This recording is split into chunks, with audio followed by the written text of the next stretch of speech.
So this is the normal curve. We're measuring some data today, and let's say that our average height comes out to like 170 centimeters today.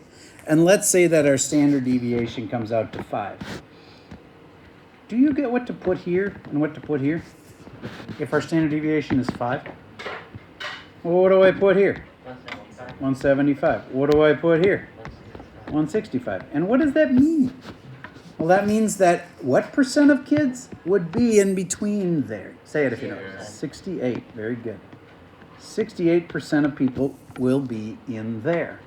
And you'll find out it'll be true. It'll actually work. Now, could we throw this off? Yeah, we could have a class that is just particularly all like the same size. Like everybody in the class was about the same height. And then that would throw this off. Okay, but if we are normally distributed, then it'll be 68 there. What if I go out 2 standard deviations? Say it if you know it. 95% if you go out 2. And now here's a rumor I want to dispel. At the end, people think that you're supposed to write the max and the min here. You do not do that.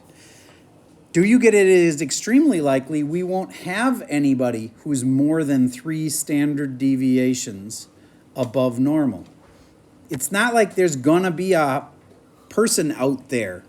So don't write the max and min at the ends. That's what you do on a box plot. You know, the min will go here and the max will go here. You do not write the maxes and the mins on the end of one of these normals. All you need is the average and the standard deviation to create this.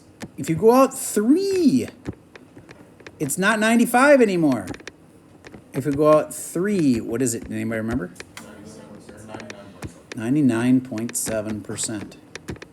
Do you get it's extremely likely that we aren't going to have anybody that's in that top 0.3%?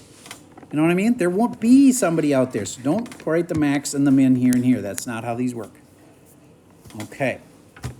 So you will need data to do part of today's homework. And then part of today's homework you don't need data for. So I'm going to hand these out, and we're going to start on the side that says homework. Why? Because you don't need data for that. It gives you the data, and you can just type it all in. But while we're doing that, I'm going to be having people come up and measure themselves and write down their info. How many hours did you sleep last night? What's your wingspan and what's your height?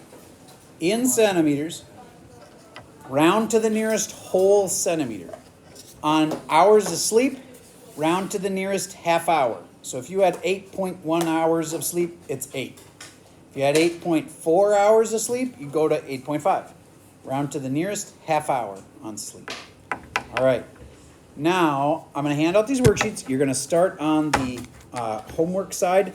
The other side here with the normal curves, you got to wait till we get the class data to be able to do that part. Okay? All right. And I'm going to pause the video right there, and it could be the end of the video if you don't see the rest of it coming. That means that's all the info you needed. So all we did from here is we finished the worksheet I handed out in class. It should be up as a PDF, and you'll turn that in tomorrow.